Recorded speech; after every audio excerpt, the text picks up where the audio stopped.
we would go to funerals for veterans, not just Marines, and do the Marine Corps ritual. I don't know what happened, but I think it was when I had a parent approach me and say, why my son and not you? Something to that effect. And I had no answer. I didn't know how to even address that. I hadn't thought about it. But thinking about it later, it was like, yeah, why did I hang on to hope and not give up? I'm not better than anybody else. I just, ground my teeth, put my head down, and let's do this thing. Welcome back to the show, Disruptors. I'm your host, Aaron Hale, and this is Point of Impact. Travis Partington, my guest today, is the host of Oscar Mike Radio. He's been doing so for 7 years and shows no signs of slowing down or quitting anytime soon. In our conversation, Travis talks about how starting this podcast filled a gap in his life that was missing after having to end his military career early due to an injury. But he also talks about how personally fulfilling sharing other people's stories of struggle, of valor, bravery, stories not just of the service member and veteran, but of the families, the spouses, the children, next to kin, and the Gold Star families. The stories of tragedy and success, of achievement, and these patriots that are giving back to our nation's heroes. He confides that it's personally rewarding, and he's grown himself as a person through just having these conversations, but also how fulfilling it is that he gets to share these stories with an audience who wants to hear them and sometimes needs to hear these lessons. We also discuss from a professional podcaster's point of view what he's learned in his 7 years of being the host of Oscar Mike Radio. And he has some recommendations for getting started. If anyone is considering starting their own podcast, why they should get started right now and not worry about it being perfect to get through those rough episodes. In the beginning, we all go through it. It's expected. Don't worry about it. And he also talks about the types of equipment you do need to get started and the stuff you can wait until after those rough episodes, like maybe losing a recording. Travis graciously accepted my invitation to come back after I lost our first conversation. So I enjoyed the conversation. I told him as much and thanked him for it. He enjoyed this conversation you're about to hear, told me as much and thanked me for inviting him back. And if you enjoy this conversation, no thanks is necessary. But if you are feeling particularly grateful, I would ask that you subscribe, you follow the show. If you haven't already, give it 5 stars. Give it a thumbs up. Leave a review, leave a comment, and share the link with somebody else who you think might appreciate it. And it will go a long way to accomplishing the mission for both of us, Travis and myself, because we both get a lot out of sharing other people's stories of success and contribution and giving back. And we can't share it with a broader audience without your help. So, without further ado, my conversation with Travis Partington, host of Oscar Mike Radio. I'm a soldier, so we don't do the simple Gundy thing. It's for the Army, I'm kind of squishy. Actually, my battalion had the EOD, the Army EOD battalion. Army doesn't have as far as I know, we don't have a Latin motto, but in general, maybe they do, I don't know, but it's not like as popular as the Marines. My battalion for the EOD has a Latin motto. It's Semper Ibi, which means always there. Huh. And I think my CEO took that to mean, no, you guys cannot have liberty. Because we were always in the shop. But speaking of Marines, thank you for your service, by the way. And not only do I hear you have a birthday in the family, somebody just turned 18. Youngest just turned 18, Aaron. It's something else. It hit me in the feels. Like, that's the last one. There's no more after that. It's over. My goodness. What are you going to do? You can actually buy real furniture. Grocery bill's going to go down. Yeah. He comes over and he's hungry, and it's like, okay, I mean, he's a grown boy. What can you do? What is it? I don't know. What's he adding?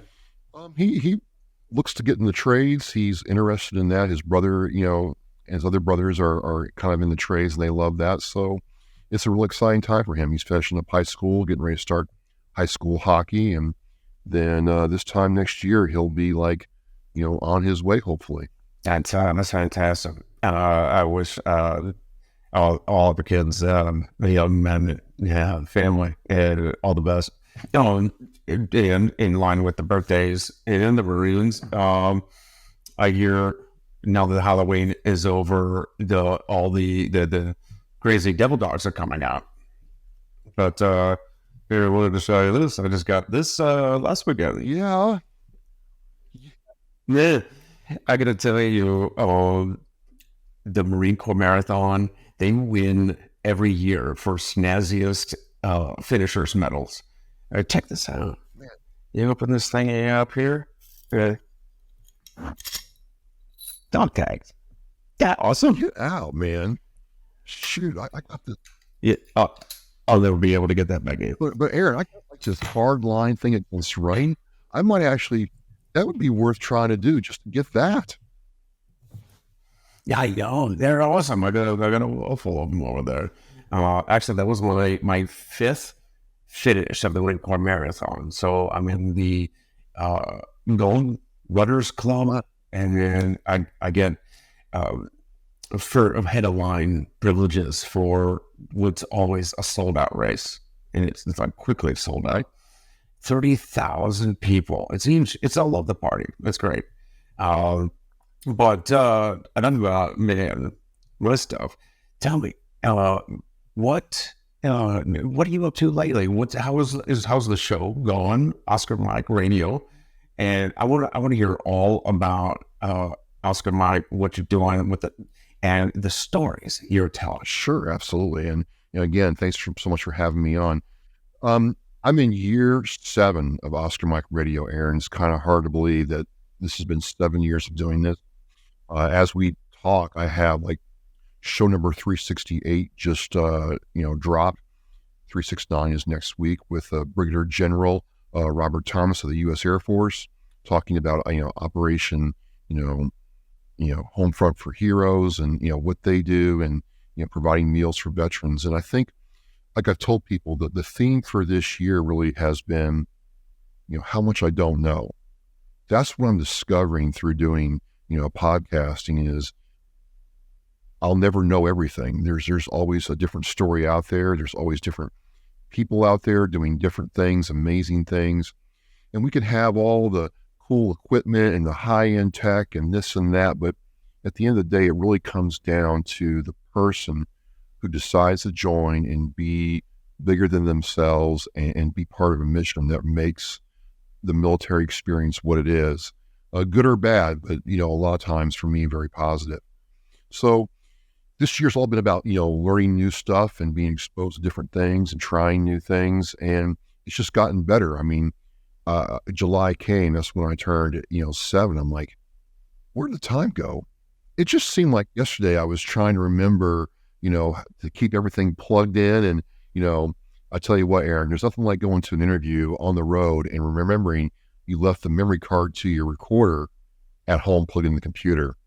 Yeah, that really is a humbling experience, and you gotta learn from it, own it, and move on and get better. And so I guess the aspect of talking to someone like yourself, you came on my show, and learning about your story and reminding myself that, hey, there are amazing people out there who have overcome, unsurmountable challenges and have figured out how to make it work for them.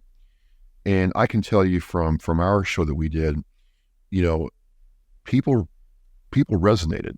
It's like, if Aaron can do that and make fudge, and hey, by the way, your fudge is fire. I'm getting ready to order some for Christmas. You picked up some, I want to, because it's Christmas time. I need gifts. But if you can do all that, then I can get through my challenges. I can get through my day. I can get through, my valleys, and then really enjoy the victories. And I think that's the thing that, is also coming. I've known some people now for a long time, and I'm able to enjoy their wins and enjoy their victories with them because, I understand that you worked very hard to get where you are. I can certainly appreciate where you come from. So that is to say, to answer your question, I'm learning more every day. I'm still having fun doing this. I get a lot of satisfaction out of doing it. And, I could be anywhere doing anything, but I think being here with someone like yourself doing what you're doing is just, it doesn't get much better than this. Yeah, you hit it, I think the nail right on the head, is that you don't know everything. And you got to stay curious. You got to stay humble.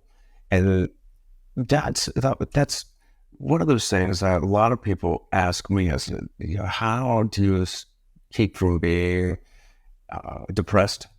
And how do you keep from, feeling the pain of the situation?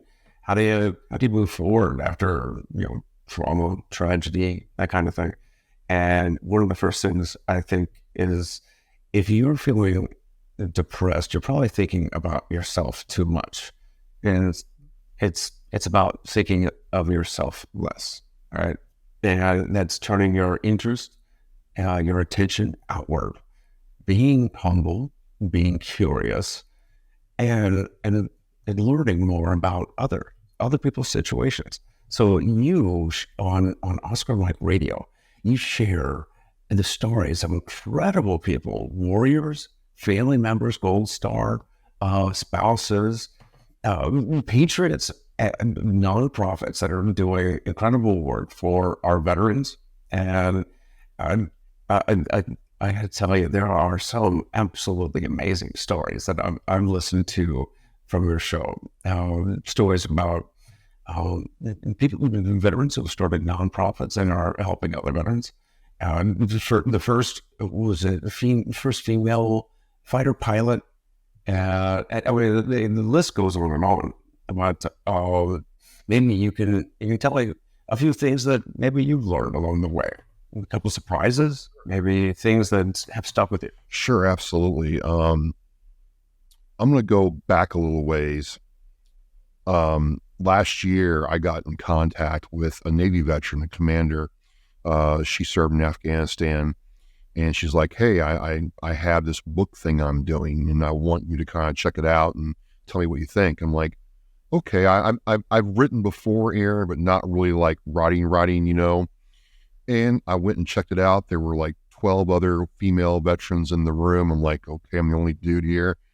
And, they were writing this anthology about their military experience. And, I learned a whole lot from that. And then toward the end, they did a switcheroo on me. They're like, "Hey, we'd like you to write with us." I'm like, wait a minute. How did we go from just show up and check it out to go writing with them? And they're like, "Well, we think that, you could add some value and we'd like to see what you could do." And I started down this path to writing, and it's different from what we're doing right now, but it's still a lot of the same processes, if you will. But I had to learn how to sit there and think about what I'm going to put on the paper, how am I going to do it, how I'm going to organize my thoughts, and more importantly, how I'm going to get somebody to feel what I'm trying to tell them on paper. Because, with our voices, we can use tone and speed and this and that to get a feeling right. But it's just you, the keyboard, and, letters on a screen. And I really enjoyed it and learned a different part of myself. And what happened out of there, right, is I got to, do some other writing projects. And I had done one in 2020 with Buzz Bryan and Nick Bennis, for their project Resilient Warrior. Maybe we'll talk about that here in a minute. But it's just been an amazing time to do that. The other thing that I learned this year is I've learned to stay true to my purpose. And people ask me, do you want to do this? Do you want to do that? I said, no, I want to know at the end of my time doing this that I made a positive impact in one person's life. Sure, would I love to have huge numbers and, sponsorships and all that? Yeah, sure, great. But I found that sticking to my purpose, which is that person in front of me, that subject in front of me when I'm talking with them on my show and letting them tell their story, is still the best way to go. And then, to wrap it up, it's just been a year where I've had to learn. I've had to learn from guests. I've had to learn different technology with AI stuff. AI has helped me out a little bit, and some different things I'm trying to do. So yeah, you got to be humble. You got to be coachable. You got to be able to take some criticism, and that all helps you grow. And so you started this 7 years ago. Let's back up a little bit. And you of course, we mentioned earlier, you're Marine, spent a few years active duty. I think as a radar operator. I was a radar operator for the Hawk missile system. Okay. And I think you did about 4 years, got out, and then where'd you go from there? So I got hurt and got separated medically, and then I moved to the Boston area and, started a family, and now I work for a firm in Boston doing technology stuff. And, it was very hard for me. I think, Aaron, it was harder for me than I admitted at the time. I didn't realize what going from the Marine Corps and people I still talk to today, years later, and moving to a very different place with no friends or family around me did for me. So I felt out of place a lot of times. I didn't know the New England culture at all, right? Fast forward, a couple of years, I'm going through a bad time in my life. And this was in the early, 2010, 2012, 2014, where the 22 a day was really getting going, right? All of a sudden people are like, hey, we got a problem here. People are killing themselves. Veterans are killing themselves at an unprecedented rate. What's going on? And I'm a member of the Marine Corps League, the Metro South Detachment here, 1115 Metro South. And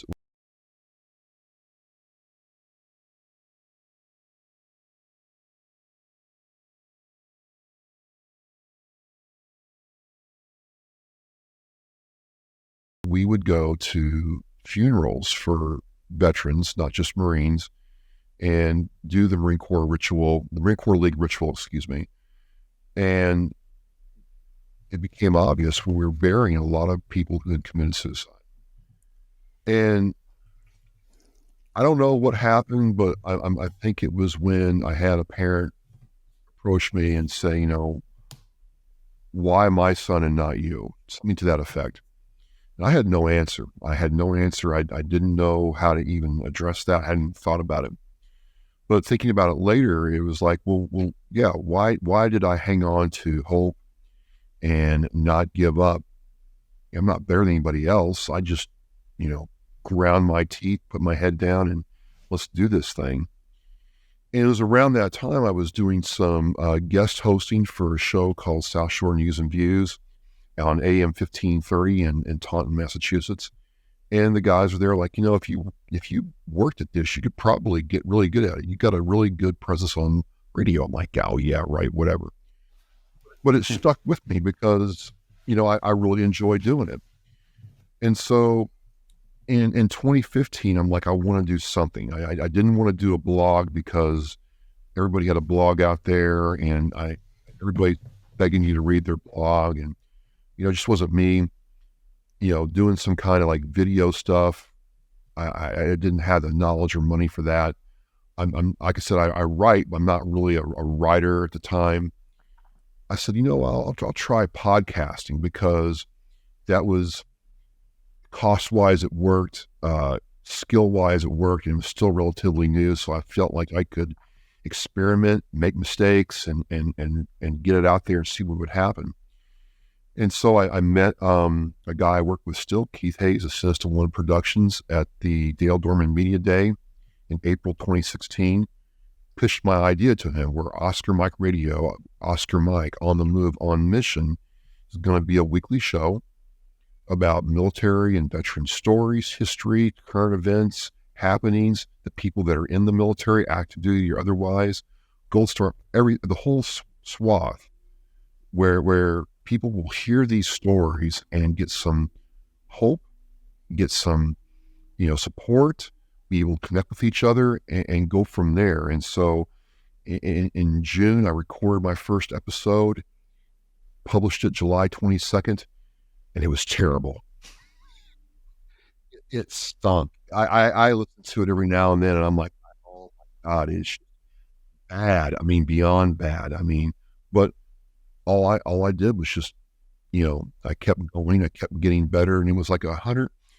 I would say it was show number 105 to 120 is when I started really getting a good rhythm with who I was and what I wanted to do. And why I say that is, around 117, I talked to this Army veteran, National Guard veteran, and he's a contractor here on the South Shore. And we had done the show in a Dunkin' Donuts coffee shop because, I didn't have a studio. I didn't have a lot of things that are there now for people. And I said, well, Steve, what did you think? I'm just curious. I'm trying to get better. I'm still new at this in a lot of ways. He's like, hey, I didn't understand doing it in a Dunkin' Donuts, but you know what? I had a pretty good time, all things considered. And I felt like you asked good questions. I don't know much about podcasting or any of this tech stuff, Travis, but I'll tell you what, if you can add value to the person you're talking to, I think you got something here. And Aaron, I don't know, sitting there listening to that, I'm like, that's it. That's it. Because I would be like, do a show and put hours into it, and I would get like 7 listens, 7. Or I'd get 21 listens. I'm like, I got double digits. When I quit worrying about number of downloads and engagement numbers and stuff like that, and just focused on the person in front of me, what their story was, and, could I get something out that maybe somebody else didn't have? This got a lot better. And I started really finding my path through this. So that's when Oscar Mike Radio, in my view, really started getting going. I had to take my lumps, I had to take my bruises, but once I mentally got that idea of it's all about the value of one, this just became a purpose. You gotta be ready to accept the first episodes are gonna suck. Everybody knows they're gonna be terrible. You gotta get through them. It's the growing pains of getting started. You gotta learn how to be a good podcaster, a good interviewer, and the ins and outs, the audio, the video, all that kind of stuff.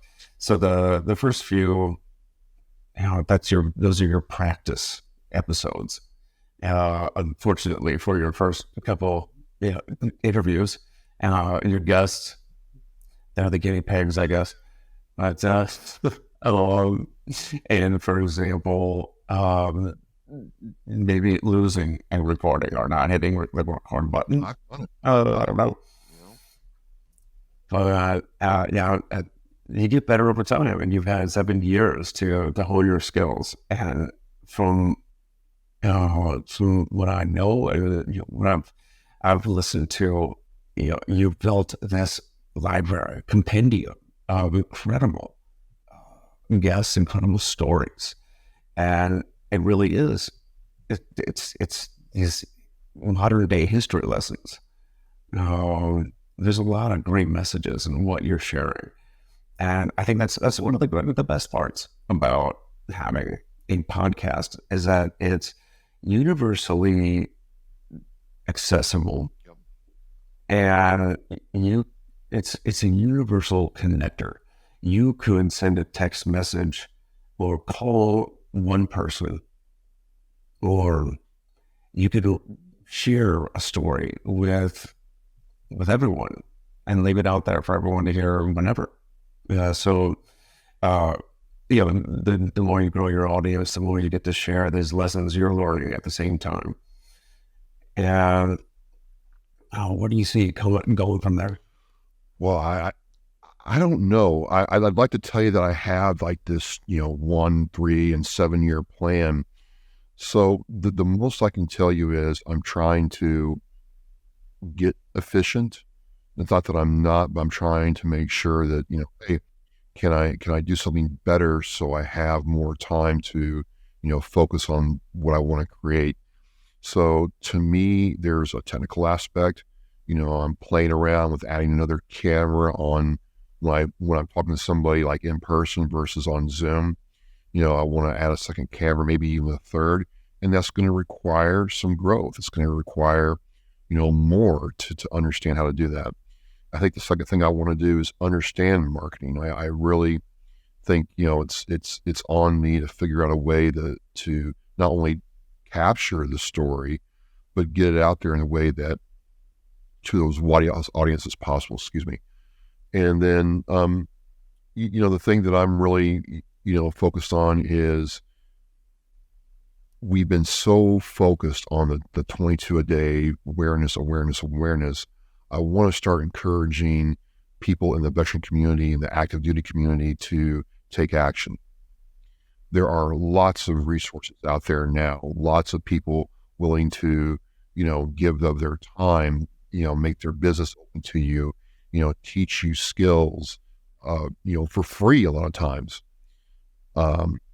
So I want us as a veteran community to start taking advantage of those and really embracing action as a way forward versus, being in that rut, staying in that rut. We do now have that national 3-digit emergency hotline number now, right? I think it's 988. 988, that's what I thought. And there are also, a lot of resources for those who just, they're contemplating suicide.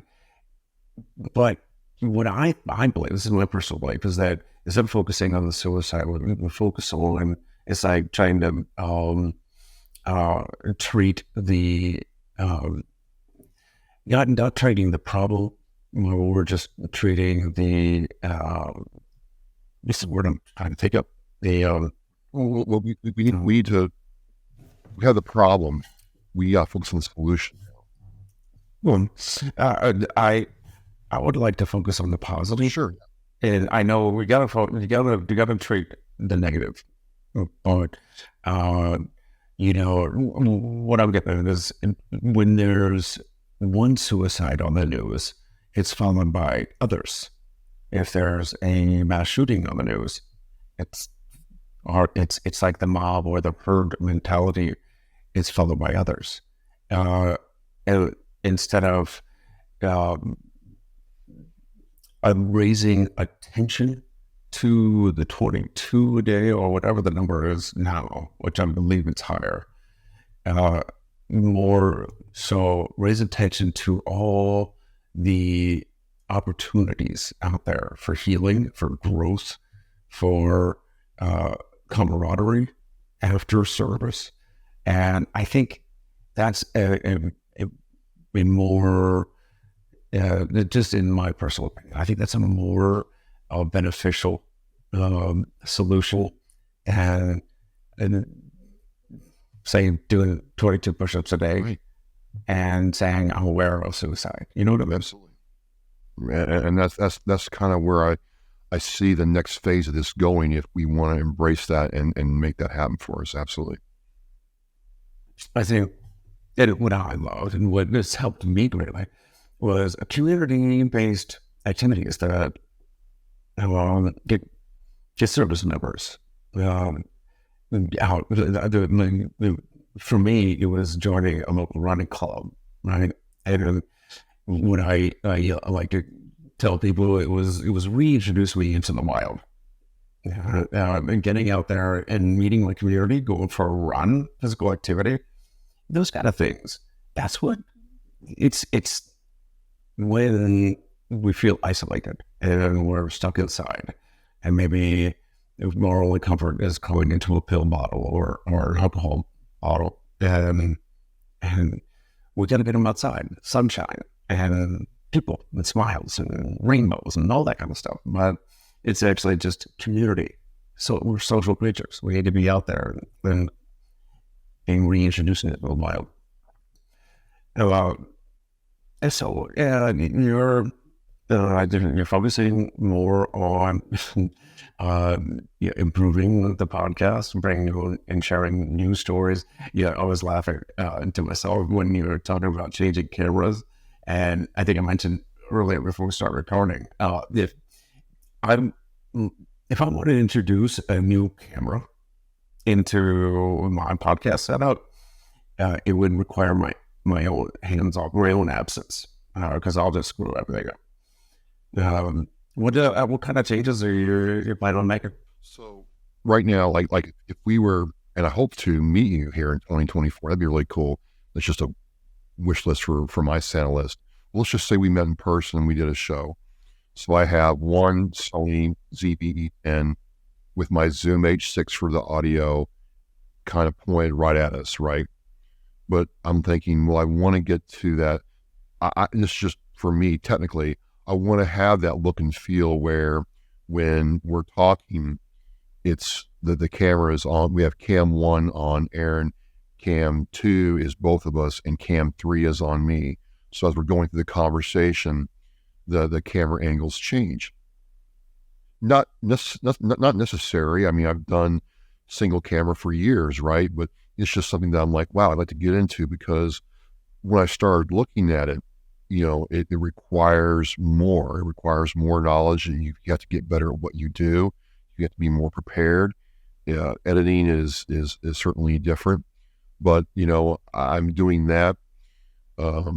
There's this thing called the Blackmagic ATEM Mini Pro. And what it is, it's a switcher.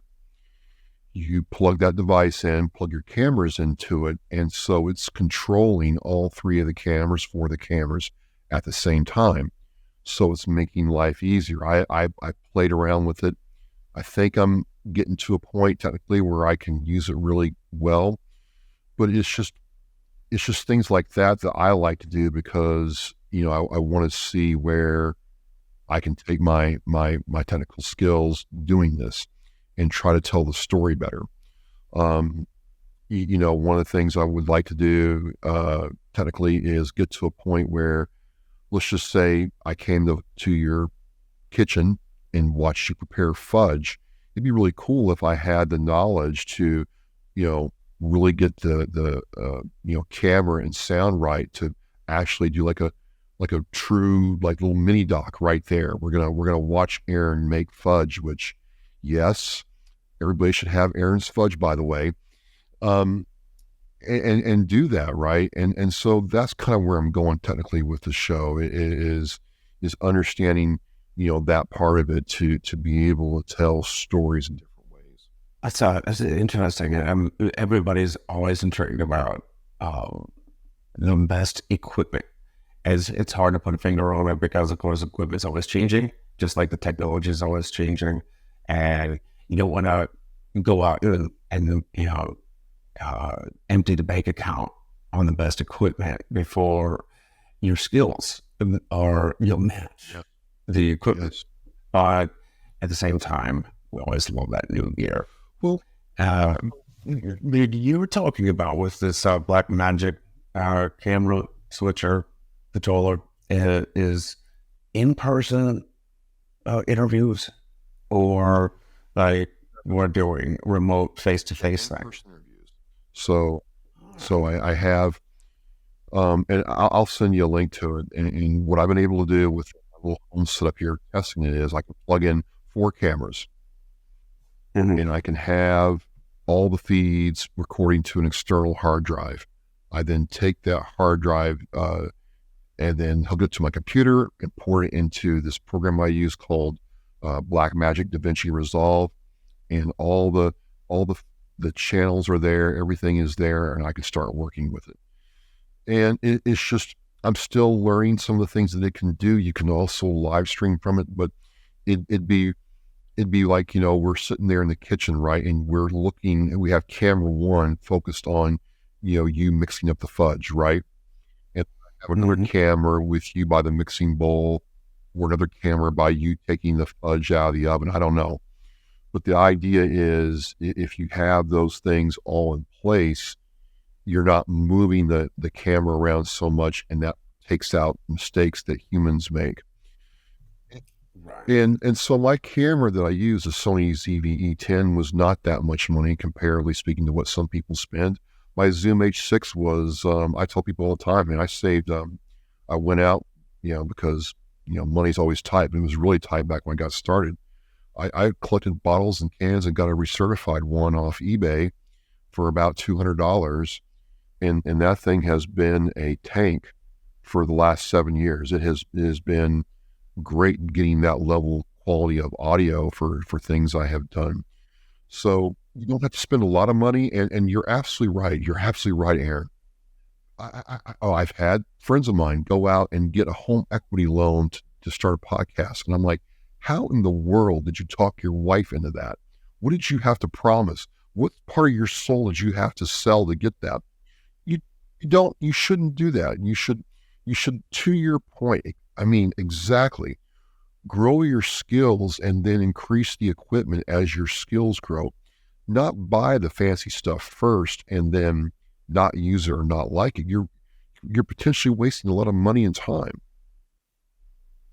Well, I don't know what the statistic is, but I've heard something along the lines that 50% of all new podcasts don't make it past 20 episodes or something even smaller.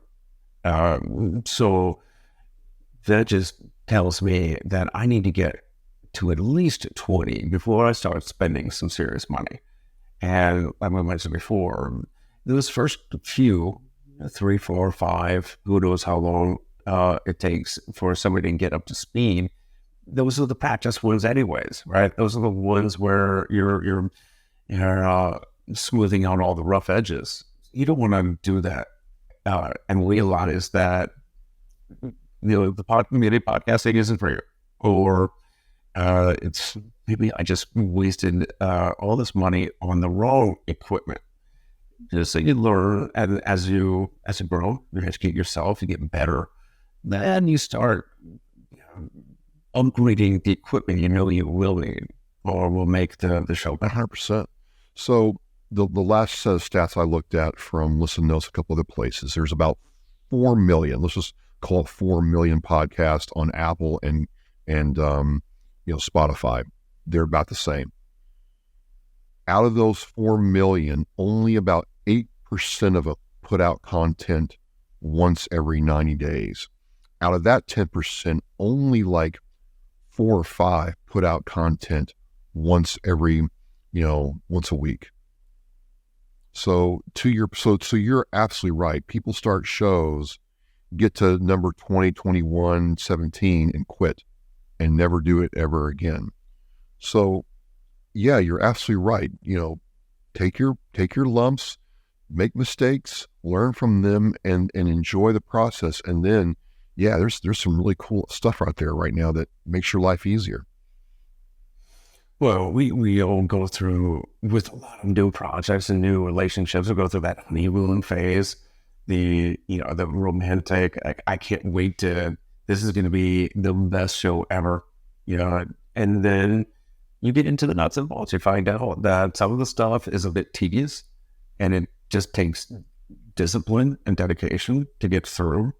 You have to produce, and you have to find the guests. You got to do it all with regularity. And some of it isn't as shiny and glamorous as you thought it would be. But you do find you're doing it for the love of it. We find that you didn't have as much interest in podcasting or that particular topic. And that's what you need to get through, is that honeymoon phase. But then you do it for the love, like you've been doing for the last 7 years. You figured out how to do it. You're improving along the way, and you're reaching a huge, huge audience with an incredible message. I'd love to share some of the stories that you've met and you've shared along the way. Sure.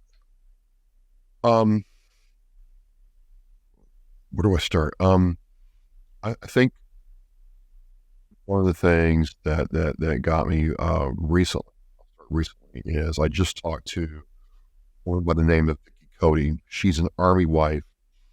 She's been in the Army. She has been married for 33 years. She's been Army dependent, and watched her husband go from flying basic Army aircraft up through the A-64 Apache.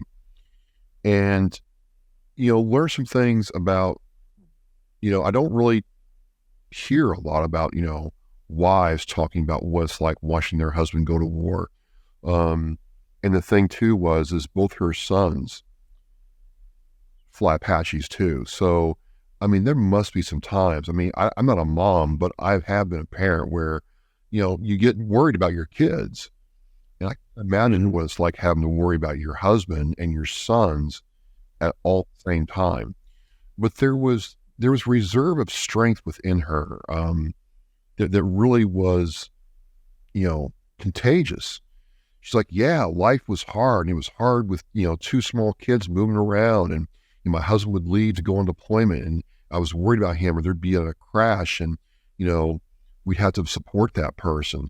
But there was a real contagious attitude she had to getting through life.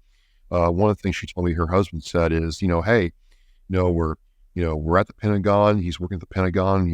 It's hard, but you know what? It's hard right now, but no one's shooting at us today, guys. No one's shooting at us today. I'm like, I don't know about you, Aaron. I'm like, that's a pretty good officer speech right there. It could be bad guys, but no one's shooting at us today. Now that's an officer speech I can get behind. It's things like, hearing about a woman who had MST situations in military service and what that did to her, and sharing about how she had to rebuild her life, once she got out, and what she's been able to do.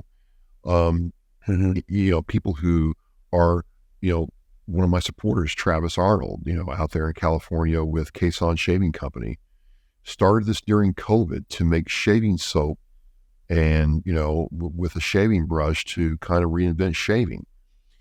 And to see his company do what it's doing now, and the fact that he's still maintained this aspect of, hey, I want to use Quezon Shaving Company to help other veterans, so I'm going to, be philanthropic with it. But hey, I've done the business work to do the business plan to get through the challenges.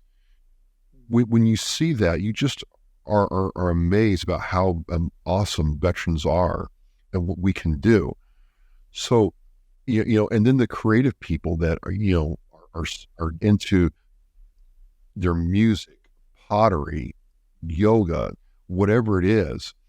And just like you, just like me, we've all had to, as military people, get out, start our lives over again, sometimes twice.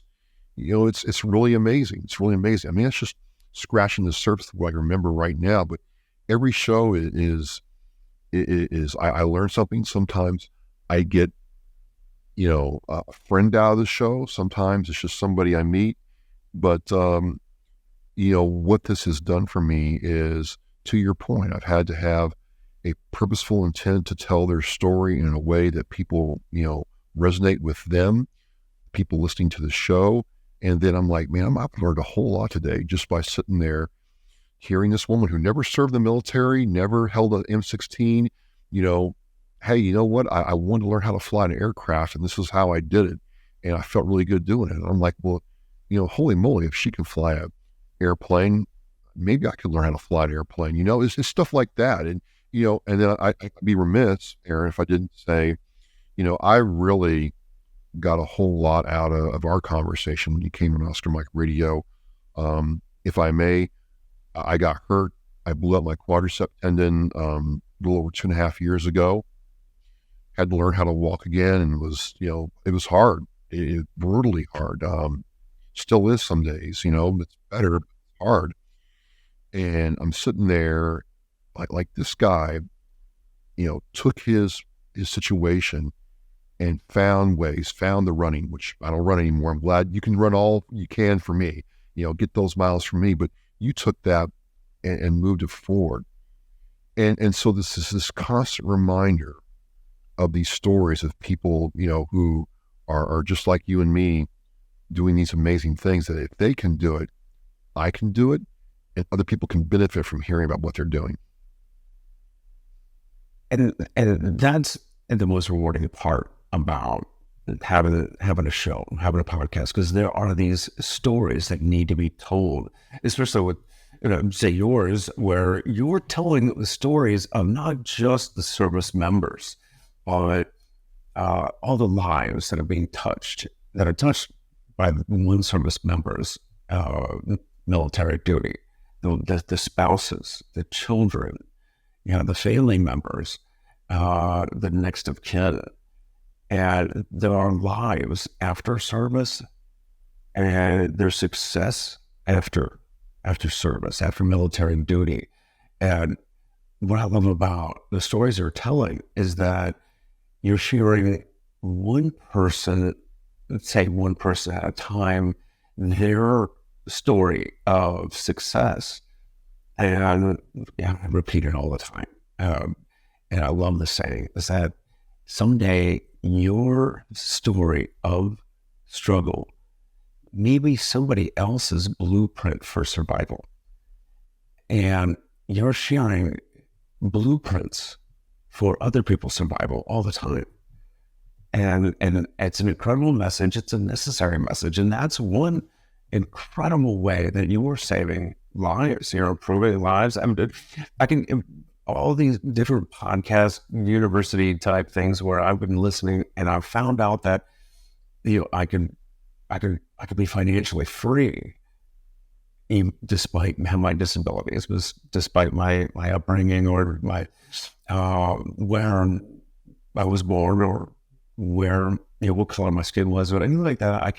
I have self-determination. I learned that not only could I be financially free, I could be wealthy, or I can have a healthy, active life full of adventure despite my blindness, or despite my hearing loss. And I learned a lot of this stuff from other people's podcasts, and I want to do the same thing. I want to share these incredible stories of people's success, like your own. You found your success in the private sector. After military service, you found your success in podcasting. You do a fantastic job, by the way. And I think that's one of the most selfless and selfish acts, because I'm sure you get endless fulfillment by talking to these people and sharing the stories and helping others. Absolutely. At that time in my life where I was going through the valley, and I was in the fight, right, and nothing seemed to work or make sense. This show gave me a purpose, because you're right, I had to be disciplined to, do the story and get it out there and go through the steps, whether I wanted to or not.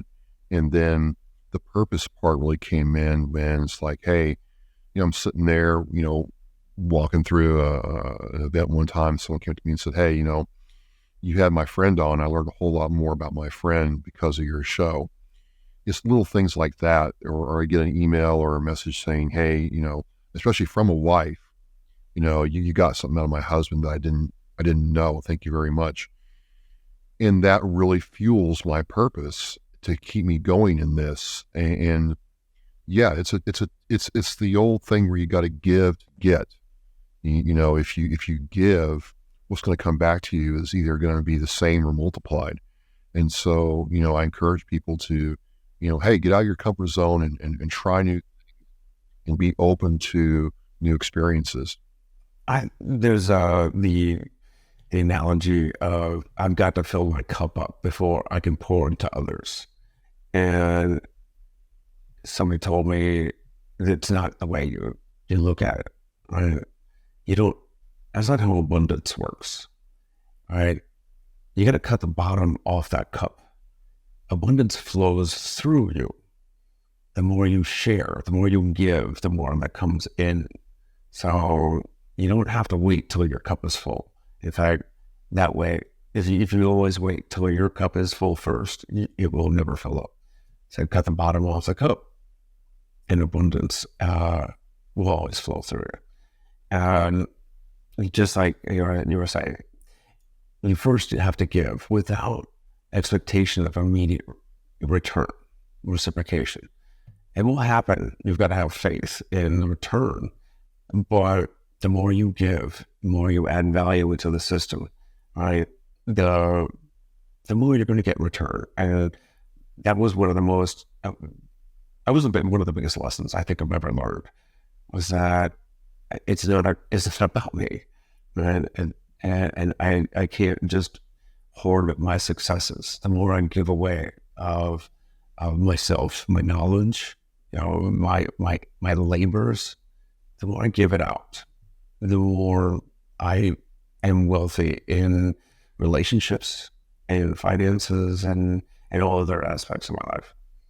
So you hit that nail right on the head. It's a perfect way to set it. Well, the other thing too is, people want to wait till they've got, this right or that right in their life, and like, hey, I just go back. I'm going to use an Army saying, Aaron, Patton said, an imperfect plan executed violently now is better than a perfect plan later. So I'm like, well, I don't have a degree in communications. I don't have the right piece of equipment. I don't. I'm like, well, you have all this. Just start. You might not be a runner right now. You're a runner. I'm a weightlifter, Aaron. Okay. Just start with a bar. Start by taking a brisk walk down start. And then by starting, you'll get the ball rolling. And to your point, as much as I like doing this and having this platform and grateful for all the support, it's, now that I've done it like this, it's just really part of my life in a way that I get a lot of satisfaction just from watching someone else, open themselves up, learning from them, and then seeing what they do in the future. It's just, I don't know how else to say it, but that's what it boils down to. Well, yeah, perfect action right now is better than that perfect plan later, because it'll never be perfect. So we start that momentum now, even in small actions. I love many of Patton's quotes, including the one that he says, "Let the other guy die for his good." Yeah. But it's take action. You're never gonna fulfill your own dreams, your own goals, your own destiny by waiting for something to happen. Don't wait for opportunity to knock. Kick the door off the hinges. Absolutely. So, if somebody wanted to get their message out, start their podcast, well, where do you think they should start? Is there a starter kit for equipment, or what kind of platforms? Sure. Great question. So you need a couple of things. You need a place to put the podcast when you've done it. You need a way to record your podcast. I would suggest audio first, then worry about video, but Some people want to do it. That's fine, but the rules are still the same. Before you even hit record, you got to really figure out what you want to talk about. And maybe you want to talk about, different aspects of gardening, statues, whatever. Understand and write down what you're doing and the why. Why do you want to do this? Because as you said, it's going to, the shine is going to wear off real quick. But then once you establish that is, you've got to have a place to put this thing when you get done recording. And, the places I recommend are, YouTube's a good place because, a lot of people know right where to get to YouTube, and it's easy to set up, and it also has the live streaming built into it. You can do if you want to go down that road. YouTube's a good place. For podcast centric, I use Spotify to host my podcast. It's free. Which, YouTube is also free, and if it's free, it's for me, but it also has a good value. It will tell you analytics about how your show's doing and what you can do. And they've got a really good online classroom for, best practices. You can upload your, podcast there as a video, and it will make a podcast for you. And it's easy. It's easy. I mean, compared to where, things have improved in the last 7 years compared to what I used to have to do. So you got to have a place. YouTube or Spotify is a really good place. Apple's another good place, but those are all free.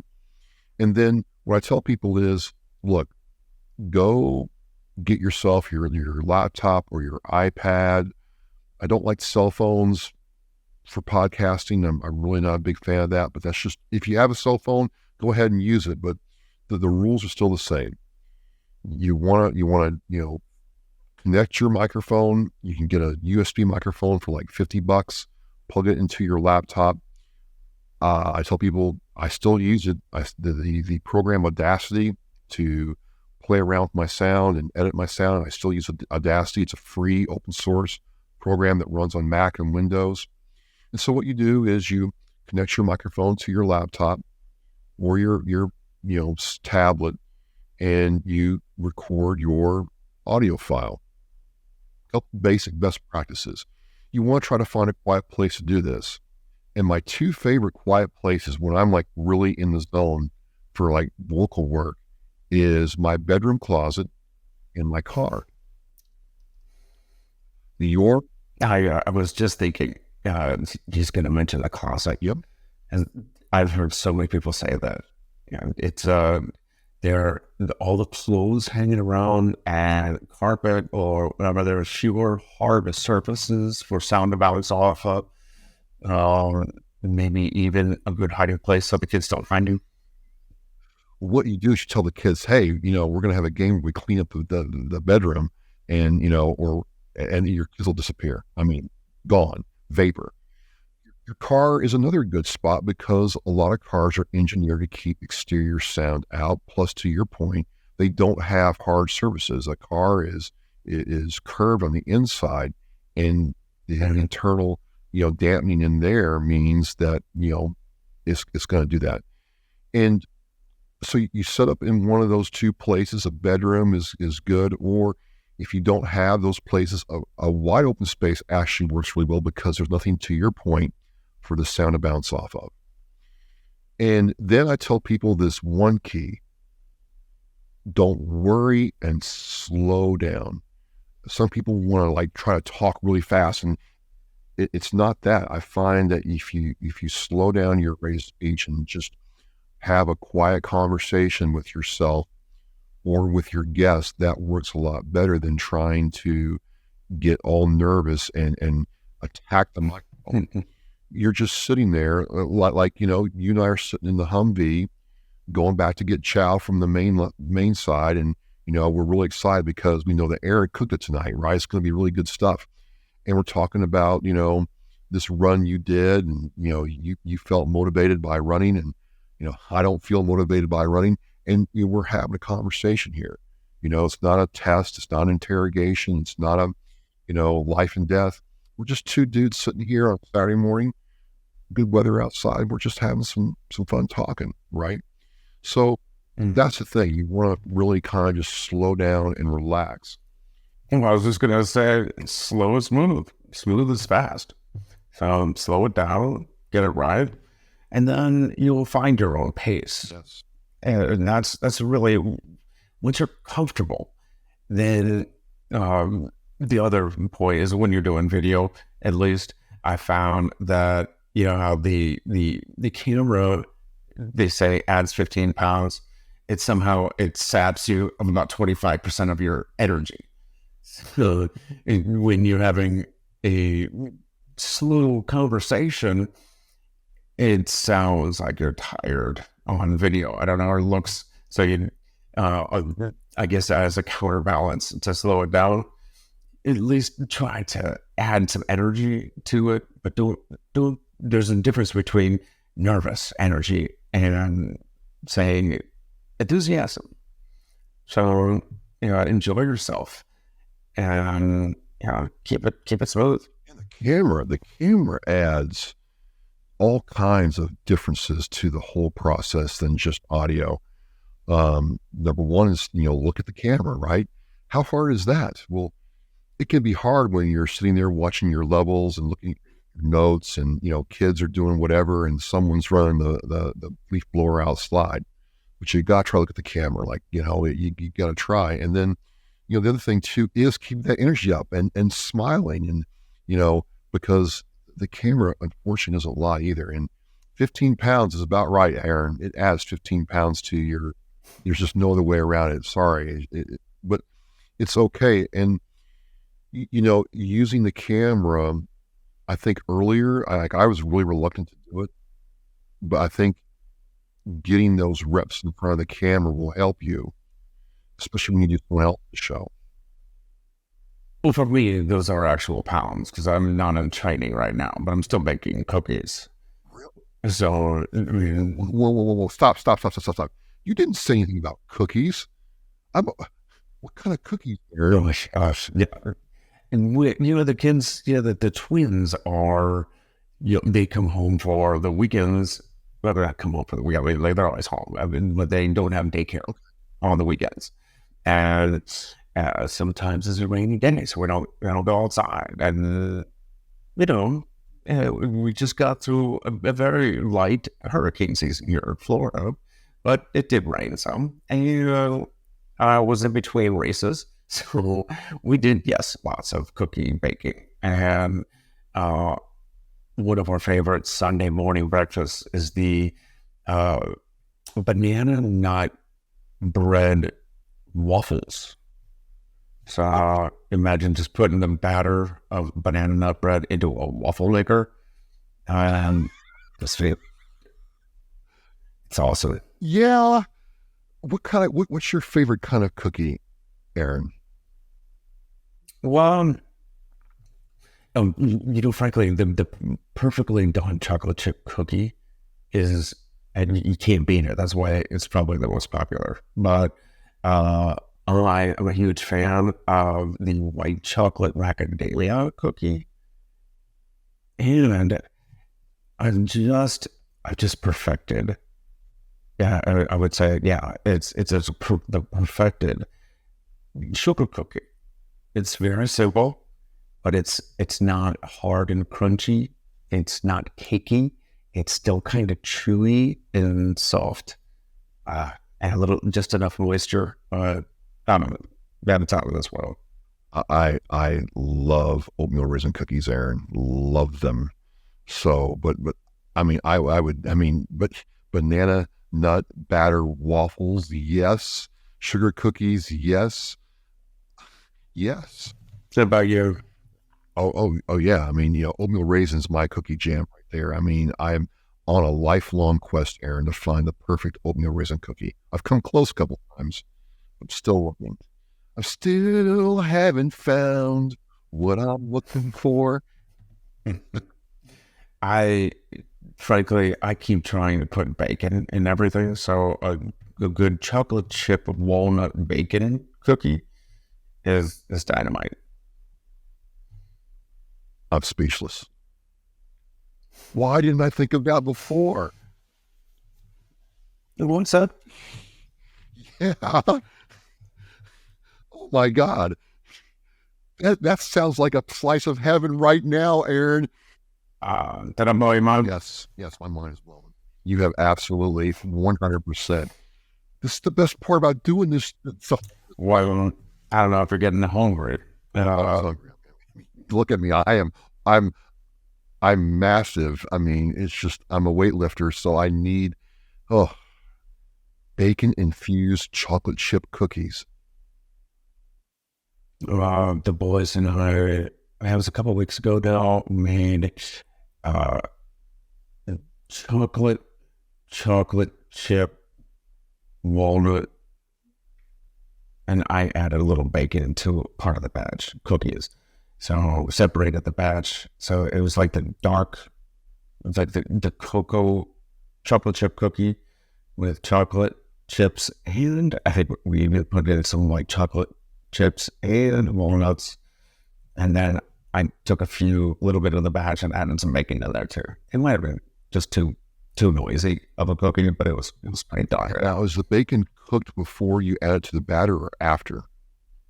Oh yeah, definitely cooked before. Still, you cook the bacon. I like doing it just to the not crunchy, but just before crunchy, where it's still slightly chewy, but not soft. You know what I mean? Yeah.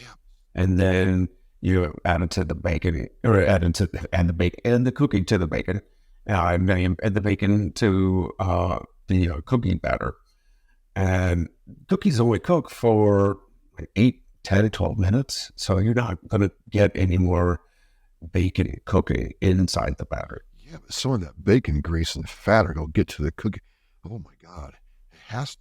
One of these days, speaking of like the holidays coming up, one of these days I'm going to do an all bacon Thanksgiving table where everything is like an Iron Chef, where everything on the table has bacon in it somehow. From the turkey to the pumpkin pie, even the cocktails, somehow I want to do it. Aaron, why have I never thought to put bacon with pumpkin pie ever? I'm pretty sure you can do bacon pie shells. Mic drop. Stop. Where did this conversation go? This is going great. Are you kidding me, Aaron? Oh, should I set another place on the table this year? Next year for certain. Look, this is the best part about podcasting. I mean, conversations will take left turns like this. And now I've learned a whole lot more about you, and you understand that I appreciate bacon in its most perfect form. Success, man. Yeah. It's bacon is better than salt for the universal ingredient. I'm pretty sure. No argument. And it was I'm getting hungry now. Where can others find you at your show? Maybe get in contact with you, all that good stuff. How can interested listeners find out more about you? Sure, absolutely. So my website is oscarmikeradio.com. That's one string. It's oscarmikeradio.com. And that will take you to my website. You'll see my latest shows and the links to the social media. Facebook, Oscar Mike Radio. Spotify, especially, throw me a like or subscribe on there. Oscar Mike Radio, you'll see me with the white letters, Oscar Mike Radio. And if you email me, Travis at Oscar Mike Radio, you will get a reply back. If you drop a comment on a stream, definitely like to have you in the stream. When I go and do these shows on Thursday night, the show's running on Facebook and YouTube. You can say, hey, how's it going? And, I'll reply back. But that's how, and people reach out to me all the time. And, it's, hey, I make leather belts. Well, how does a veteran who did, bomb loading on a Navy aircraft carrier go from that to making leather belts? Well, I'm curious now. I want to find out. So that's how a lot of this stuff happens, man. That's terrific. And as I say, link in the notes. I'll make sure we get that out. And Travis, thoroughly enjoyed this. I'm glad you agreed to re-record our show. I think it's completely different than the first one. I think I'm also fairly certain I am a little more seasoned on the first time, maybe a little more relaxed. Well, it's just like making a recipe, right? When that first batch of fudge didn't quite work out, okay, you figure out what you want to do different, and you did it. This batch of fudge is awesome. My kids will eat anything. All right. Travis, thank you so much for joining me on this fantastic Saturday morning, and wish you all the best. Likewise, my man, and we got to meet in person here soon, so you take care and happy holidays to you and your family. Awesome. I'll talk to you soon. Awesome, man.